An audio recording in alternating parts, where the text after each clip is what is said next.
ప్రియులారా, మరొక పర్యాయము ప్రభువైన యేసుక్రీస్తు నామములో ఈ టీవీ కార్యక్రమానికి ఆహ్వానిస్తున్నాం.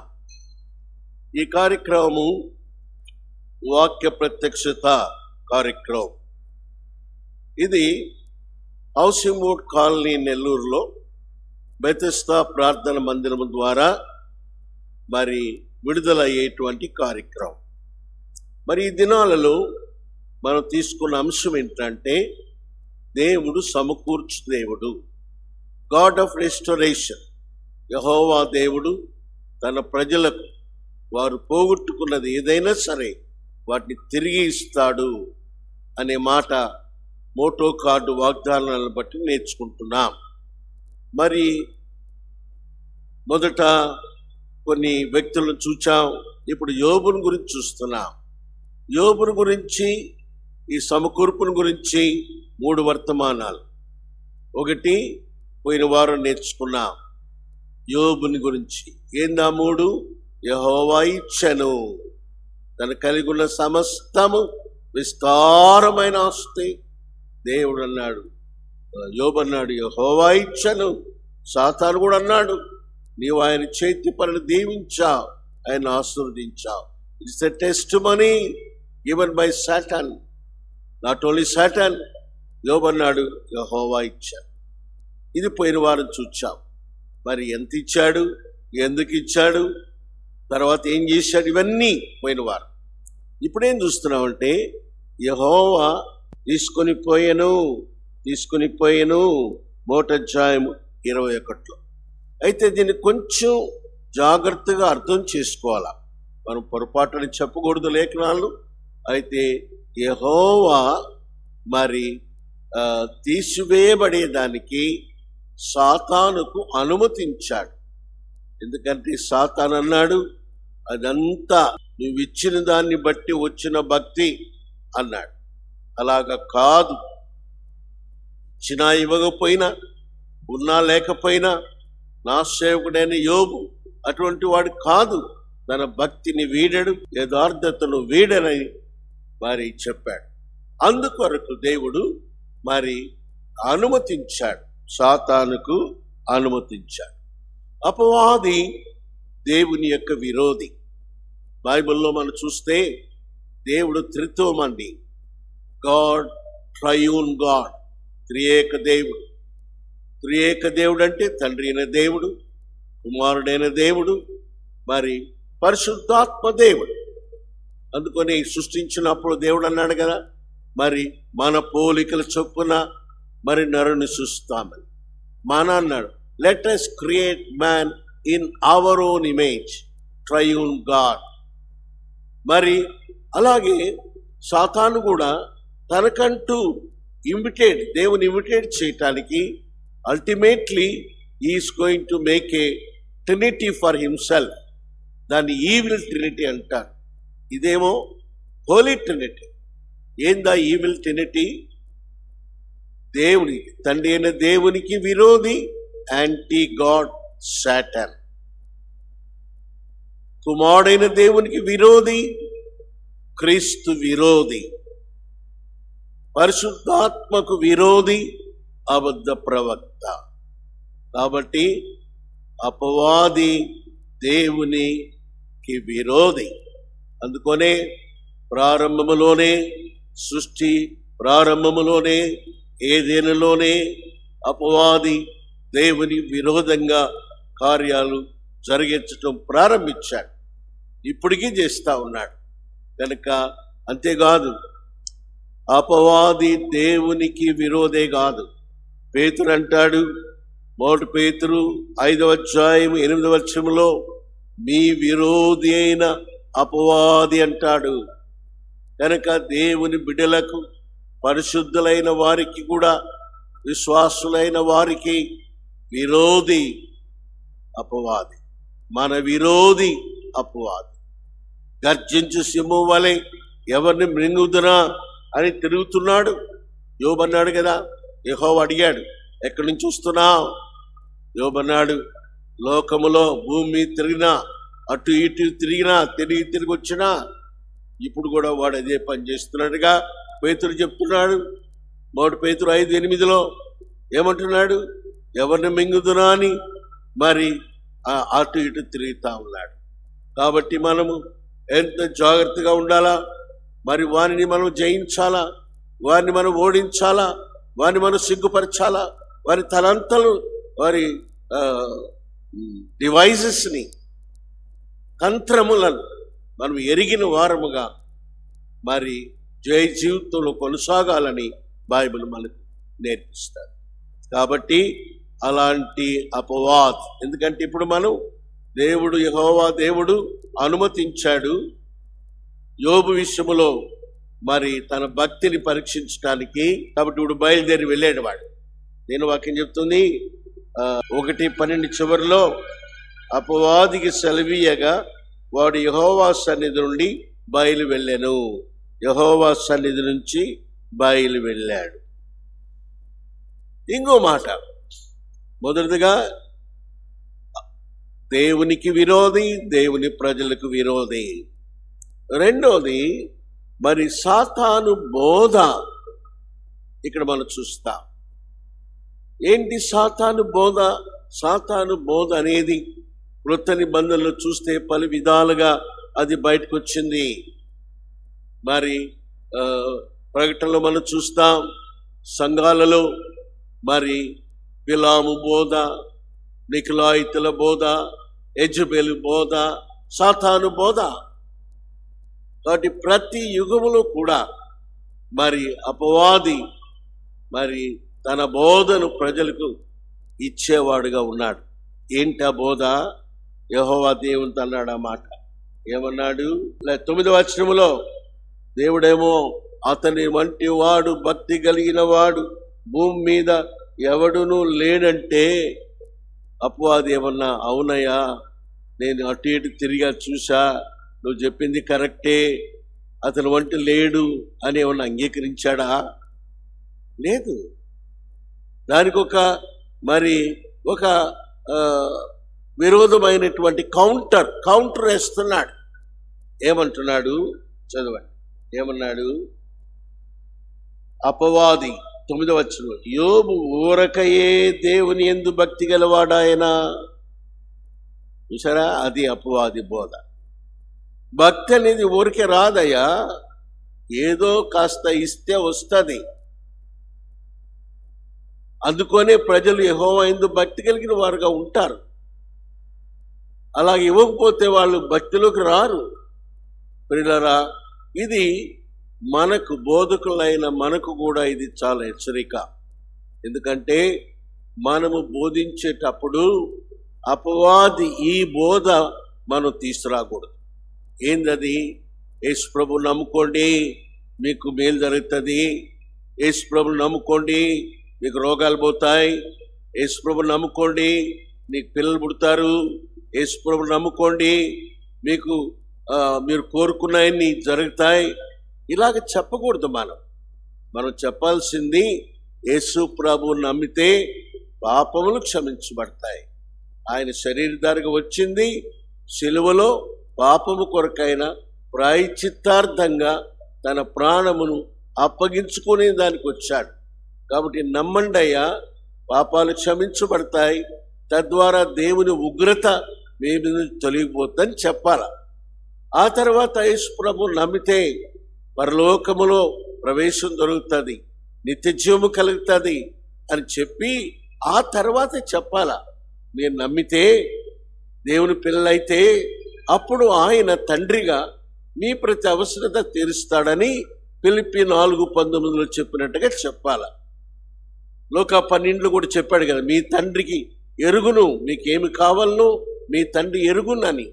కనుక చెప్పేటప్పుడు ఎందుకంటే మరి రోగాలు పోలేదనుకో, నేను చాలా నా సేవ అనుభవాల్లో మరి మందిరానికి వస్తూ మరి ప్రార్థనలకు వస్తూ కొంతకాలం వారి అవసరం తీరకపోయేటప్పటికే ఏం దేవుళ్ళే ఆయన మాకు అనుకున్నది జరగలేదని వెళ్ళిపోతారు. కొంతమంది రోగాలు పోలేదని భక్తిని వీడిన వాళ్ళు ఉన్నారు. కొంతమంది పిల్లలు పుడతారని ఆశించి పిల్లలు కలగనందువలన మరి భక్తిని వీడిన వాళ్ళు ఉన్నారు.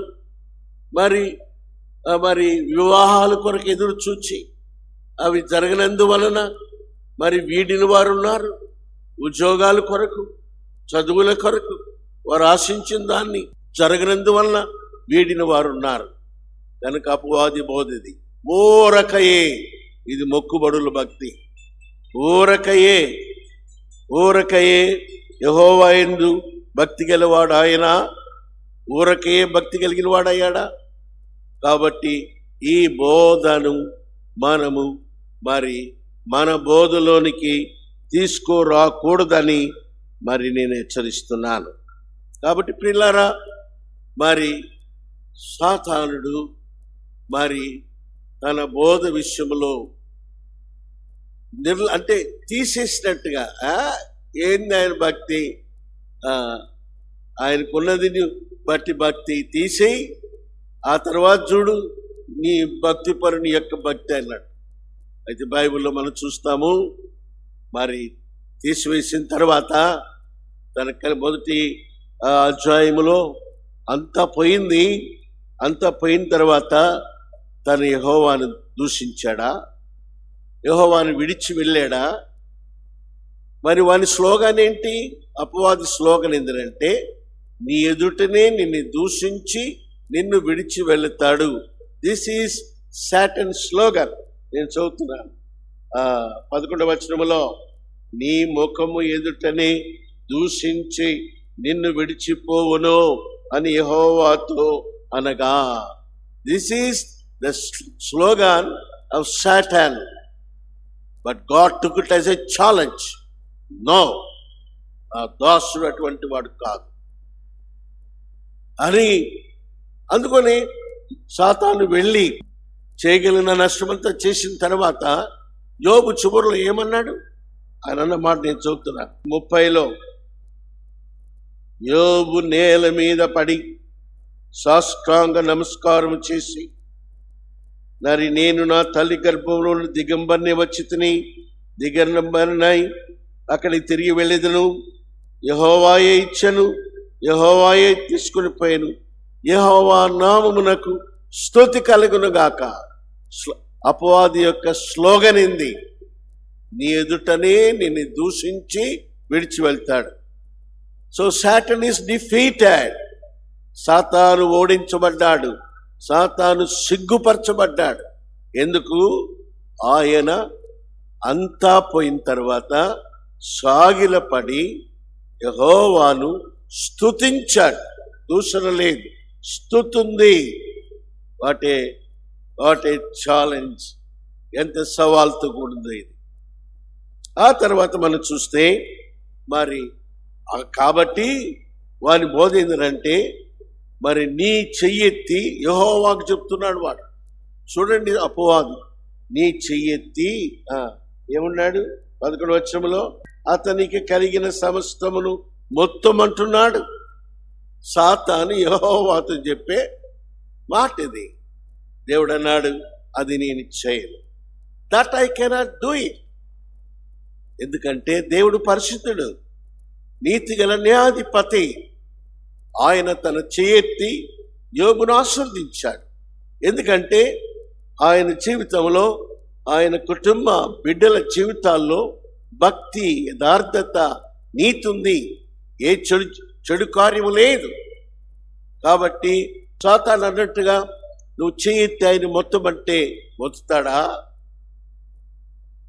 యోబులో ఏదైనా చెడు జీవితం కలిగితే, ఏదైనా పాపము చోటు చేసుకుంటే, అప్పుడు దేవుడు మరి మొత్తేదానికి ఆయన చెయ్యి ఎత్తాడు. అంతవరకు దేవుని చెయ్యి దీవెన కొరకే యోబు కుటుంబం మీద నిలిచుంటాడు. అదే విషయము మరి బిలాము బాలాకు పిలిచినప్పుడు అన్నాడు, ఇశ్రాయేలును శపించమని అడిగితే ఏమని శపించగలను? ఇశ్రాయేలులో ఏ దోషము లేదు కనుక శపించలేకపోయాడు. ప్రియులారా గమనించండి. కనుక దేవుడైన యెహోవా నీతి న్యాయములు గల దేవుడు. తన బిడ్డలైన వారిని దేవుడు కాపాడేవాడే గాని, దీవించేవాడే గాని, పాపము చోటు చేసుకున్నంత వరకు ఆయన ఏ కీడు రానీడు మొత్తడు. ఇది సాతాను యొక్క బోధ సలహా. ఆ తర్వాత మనం ఏం చూస్తామంటే, మరి సాతానుడు మరి తను జరిగించిందంతా కూడా మరి యోబుకి ఏమున్నాయి?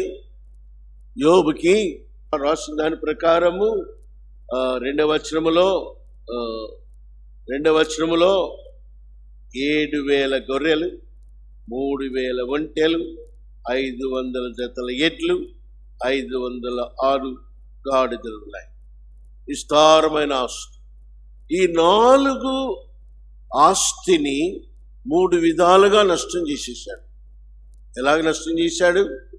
మరి 14 వచనములో మరి శబాయిములను వాటి మీద పడి ఖడ్గముతో చంపేటట్టుగా చేశాడు.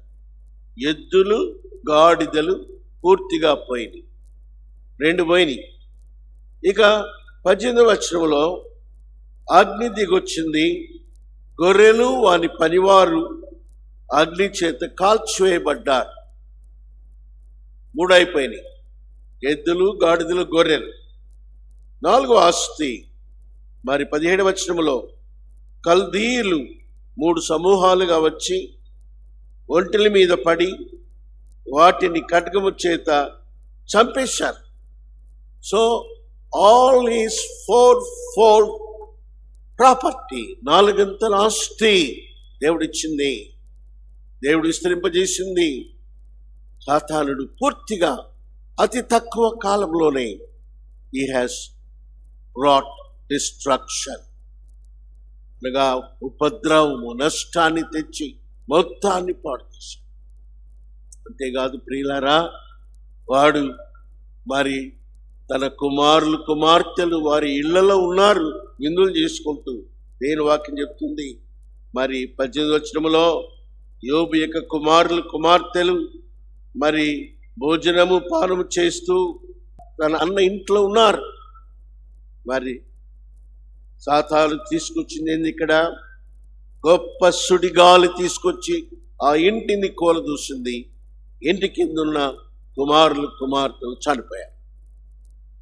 ప్రియులారా గమనించండి, మరి ఇలాగా 4 రీతులుగా ఉపద్రవాన్ని తీసుకొచ్చి యోబుకు కలిగిన సమస్తాన్ని నష్టం చేశాడు. అపవాది ఉపద్రవము ద్వారా నష్టపరిచేవాడు. ఇంకో మాట గమనించాలి ఇక్కడ. ఇది 4వది. ఏంది? అపవాది తంత్రములో ఒకటిది. ప్రతి దగ్గర అనగా 4 వచనాల్లో ఒక మాట మనం ఇక్కడ చదువుతాం. ఏముంది? నేనొక్కడినే అనే మాట. 15 వచనములో నేనొక్కడినే మరి తప్పించుకొని వచ్చా.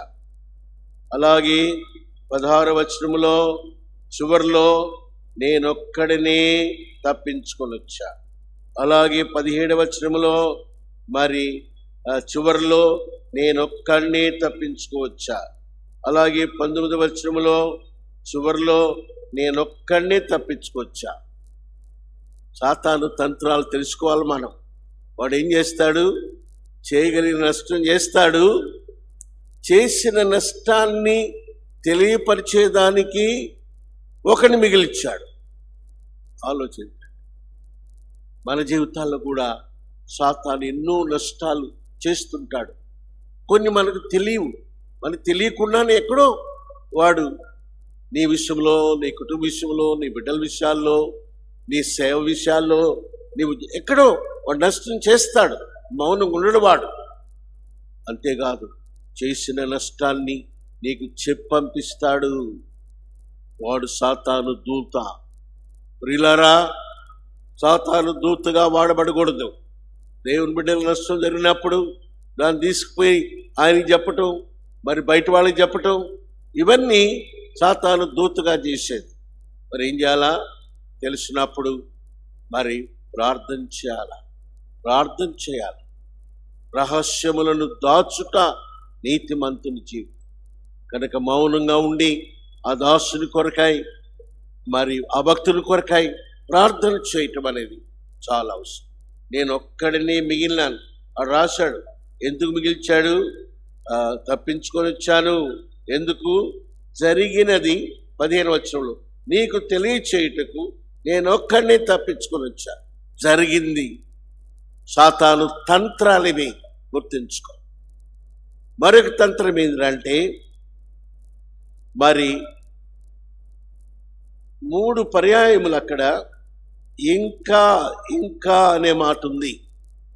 16లో 17లో 18లో 16 మొదట్లో ఏముందంటే అతడు ఇంకా మాట్లాడుచుండగా మరొకడు వచ్చి, 17 ఏముందంటే అతడు ఇంకా మాట్లాడుచుండగా మరొకడు వచ్చి, 18లో ఏముందంటే అతడు ఇంకా మాట్లాడుచుండగా మరొకడు వచ్చి.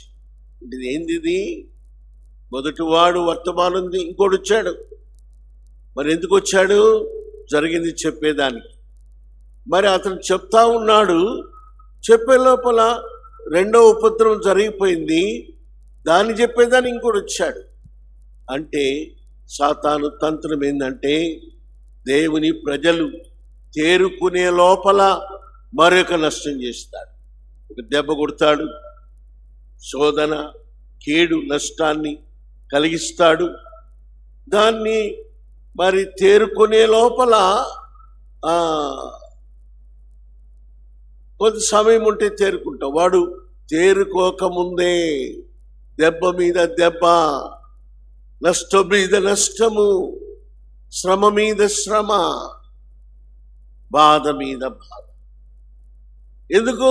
వాడు స్లోగన్ అలాగే చేస్తే మరి దూషించి దేవుని విడిచిపోతాడు. ప్రియులారా గమనించండి, ఇది సాతాను యొక్క తంత్రము. దీనిని కూడా యోబు జయించాడు. యోబు వస్తున్నారు, చెప్తున్నారు, తను వింటున్నాడు, స్థిరంగా నిలబడి ఇంకేమిది, వాట్ ఎల్స్, ఇంకేముంది, వాట్ మే కమ్, రాని ఏదైనా. నిజంగా మనం ఆయనతోటి పోల్చుకోలేము. అంత గొప్ప దైవజనుడు యోబు. ఇంకొక విషయం ఏంటంటే ఇంతవరకు ఆస్తి పోయింది, మొత్తం పోయింది. అపవాది అన్నాడు మరి దేహము కొరకు సరే, దేవుడు అన్నాడు నువ్వు నిష్కారణంగా నన్ను మరి చేపించావు, అనుమతించాను. యోబు తన భక్తిని వీడలేదు అంటే ఊరుకుంటాడా సాతానుడు? ఊరుకోడు. ఏమన్నాడు?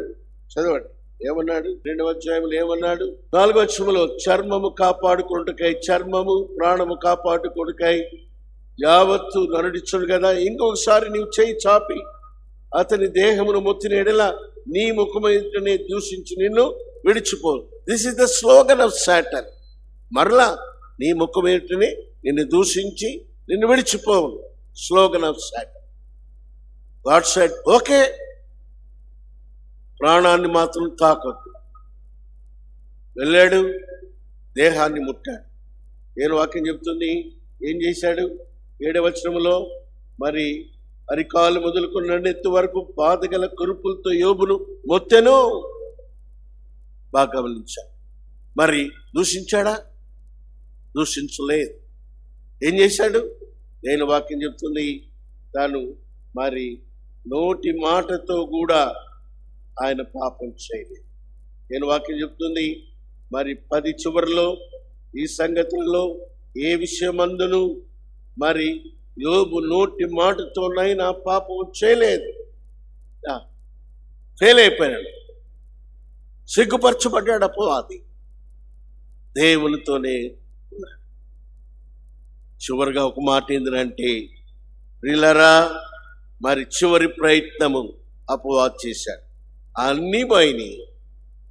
యోబుకు దేహమంతా కురుపులే. నేను వాక్యం చెప్తుంది, ఆయన బాధగల కురుపులతో మరి బూడిదలో కూర్చొని మరి చిల్ల పెంకు తీసుకొని కూర్చున్నాడు.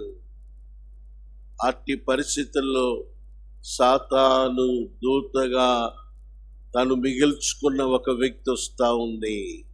ఎవరా వ్యక్తి? యోబు భార్య. దేవుడు అందరినీ, గాడిదల్ని, పశువుల్ని, ఒంటల్ని, గొర్రెల్ని, మరి అన్ని నాశనం చేశాడు. కుమారులు, కుమార్తెలను, పనివారిని, ఒక్కరిని మిగిలించాడు, భార్య. ఎందుకు? సాతాను తన ఏజెంట్గా వాడుకోవాలి. Satan wanted to use her as his agent. ఏమన్నది వచ్చి చదవండి, ఏమన్నది వచ్చి 9వ వచనంలో, అతని భార్య వచ్చి, నువ్వు ఇంకను యథార్థతను బతుకుందువా, దేవుని దూషించి మరణము కమ్ము. సాటన్ స్లోగన్ ఇది. భార్య నోట ఉన్న మాట సాతాను నోటి మాట.